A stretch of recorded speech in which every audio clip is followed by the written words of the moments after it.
Hello friends, मैं हूं खुशबू और मेरे चैनल में आपका बहुत बहुत स्वागत है। तो फ्रेंड्स, आज मैं लाई हूं एक ऐसी रेसिपी जो दुनिया के कोने कोने में मिलती भी है और सभी उसको बहुत पसंद भी करते हैं। तो बच्चे हों या बड़े हों, इसको देखने के बाद मन ललचा ही जाता है। तो आज मैं लाई हूँ देहरादून स्टाइल पानी पूरी का खट्टा मीठा तीखा पानी।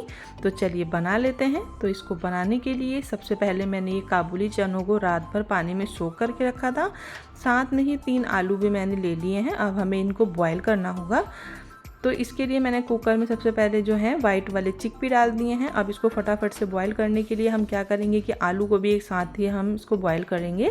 थोड़ा सा पानी डाल देते हैं, हल्के से नमक के साथ हम इसमें 2 विसिल लगा लेंगे।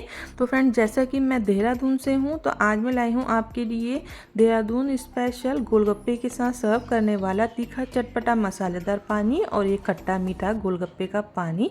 तो इस हमारे देहरादून में क्या होता है कि गोलगप्पे जो होते हैं उसके साथ वाइट वाले छोले और साथ में आलू जो है उसको सर्व किया जाता है। तो इसको मैंने दोनों को ही बॉईल कर लिया है। अब इसको हम एक साइड पे रखेंगे। अब हम बनाएंगे गुड़ और इमली की मीठी चटनी। तो देहरादून में क्या होता है कि जैसे गोलगप्पे सर्व किए जाते हैं तो उसके साथ जो है ये मीठी चटनी डाली जाती है और फिर उसके बाद पानी को सर्व किया जाता है। तो मैंने एक जो है पैन ले लिया है, उसमें मैंने गुड़ डाल दिया था और इमली का पानी डाल दिया है। साथ में ही थोड़े से मसाले जैसे काला नमक, वाइट नमक, लाल मिर्च, साथ में कश्मीरी कलर, जीरे का पाउडर, गरम मसाला डालने के बाद हम इसमें पानी डाल देते हैं। और अब हम चलते हैं गैस की तरफ। हमें कम से कम इसे 5 से 10 मिनट तक बहुत अच्छे से जो है कुक करना होगा, जब तक कि गुड़ जो है बहुत अच्छे से इसमें थिक ना हो जाए। तो इस तरह से फ्रेंड्स ये चटनी बनाने में भी बहुत इजी है। और इसको जो सर्व किया जाता है तो गोलगप्पे जो होते हैं उसको हल्का सा क्रश करने के बाद उसमें आलू, साथ में वाइट वाले छोले और इस चटनी को जो है अंदर डाला जाता है। उसके बाद आपको जो भी पानी पसंद हो, खट्टा पानी या मीठा पानी, तो आप कोई भी पानी जो है इसके साथ ले सकते हैं। तो ये चटनी को डालने से ही गोलगप्पे का जो स्वाद है वो बहुत बढ़ जाता है।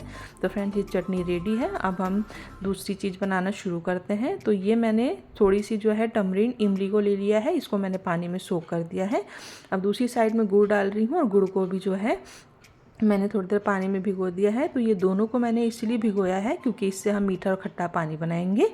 तो फ्रेंड्स, अब मैं आपको दिखा देती हूँ। अब हम बनाते हैं चटनी। तो मैंने हरा धनिया ले लिया है, पुदीना, अदरक, हरी मिर्च, साथ में मैंने नींबू भी ले लिया है। तो फ्रेंड्स, मैंने सबको मिक्सी के जार में डाल दिया है और अब हम ऊपर से इसमें नींबू निचोड़ने वाले हैं।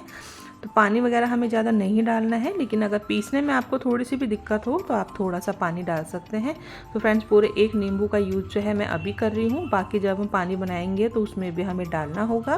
तो इस तरह से आप देख रहे होंगे मैंने थोड़े से पानी के साथ इसकी चटनी रेडी कर ली है। अब हम बनाते हैं मसालेदार चटपटा पानी। तो मैंने एक बोल ले लिया है और ये चटनी ली है मैंने, तो कम से कम आधी चटनी मैं अभी इसके अंदर डाल रही हूँ। तो ये हम बना रहे हैं चटपटा मसालेदार पानी।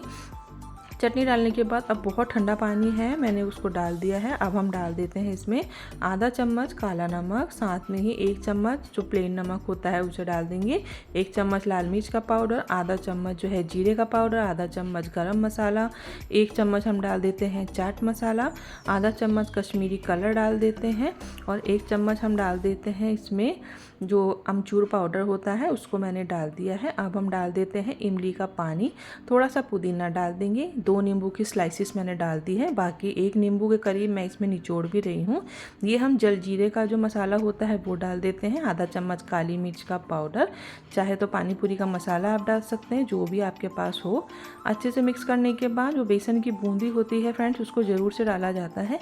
तो ये हमारा चटपटा तीखा मसालेदार पानी बनकर रेडी हो गया है। इसको साइड में रखकर अब हम बनाते हैं मीठा पानी। तो ये खट्टा मीठा दोनों ही होता है। तो सबसे पहले आधी चटनी डाल दी है, साथ में इमली का पानी डाल दिया है, ये जो गुड़ हमने भिगो कर रखा था उसका पानी डाल रही हूँ मैं। अब मैं डाल रही हूँ ठंडा पानी। अब हम डाल देते हैं आधा चम्मच प्लेन वाला नमक, आधा चम्मच काला नमक, आधा चम्मच लाल मिर्च का पाउडर, आधा चम्मच जीरे का पाउडर और आधा चम्मच गरम मसाला डाल देंगे और साथ में ही डालेंगे चाट मसाला। अच्छे से इसको मिक्स करने के बाद हम इसमें डाल देंगे पुदीने की थोड़ी सी पत्तियाँ और साथ में ही जो हमने बूंदी रखी है उस बूंदी को डाल देंगे। तो फ्रेंड्स ये इसी तरह से बनाई जाती है। साथ में जो गुड़ और मैंने इमली की चटनी बनाई है 2 से 3 चम्मच उस चटनी को भी इसमें ज़रूर से डाला जाता है। उसी से ये जो हमारा पानी है बहुत टेस्टी लगता है। तो हमारे देहरादून में लोग जो है मीठी चटनी को गोलगप्पे के अंदर भरने के बाद ऊपर से क्या करते हैं, खट्टा मसालेदार तीखा चटपटा पानी का ही यूज़ करते हैं। तो फ्रेंड्स ये सारी ही मैंने जो चीज़ें अभी बनाई थी ये सारी वो है, ये गुड़ इमली की मीठी चटनी, गोलगप्पे, तीखा पानी, साथ में मीठा पानी और इसी के साथ आलू और छोले भी ले लिए हैं। तो अब हम बना रहे हैं तीखा पानी। तो एक पानी पूरी को मैंने क्रश कर लिया है, उसके अंदर आलू और साथ में उबले छोले मैंने डाल दिए हैं। तो फ्रेंड्स ये पानी पूरी मेरी होममेड है जिसे मैंने घर पर ही बनाया है। इसकी रेसिपी मैं आपको बाद में दूंगी। साथ में गुड़ की मीठी चटनी डालने के बाद जो मसालेदार चटपटा पानी है उसको मैंने डाल दिया है। तो फ्रेंड्स इसको इस तरह से हमारे देहरादून में सर्व किया जाता है। तो आप भी इस तरह से बनाकर इसको एक बार खा सकते हैं, बहुत ही पसंद आएगा आपको। अब जो मीठा पानी होता है उसके लिए भी पानी पूरी के अंदर थोड़ा सा हमें जो है ऊपर से क्रश करना होगा आलू और साथ में छोले डालने के बाद फिर से इसमें मीठी गुड़ इमली की चटनी डालनी है और उसके बाद जो मीठा पानी हमने बनाकर रखा है तो उसको इस तरह से दिया जाता है। साथ में अलग से भी दोने में लोग लेकर इसको पीना बहुत पसंद करते हैं। तो फ्रेंड्स आपको कैसी लगी है रेसिपी कमेंट करना बिल्कुल ना भूलें। वीडियो पसंद आए लाइक करें, चैनल पर नए हैं तो प्लीज़ चैनल को सब्सक्राइब कर लें।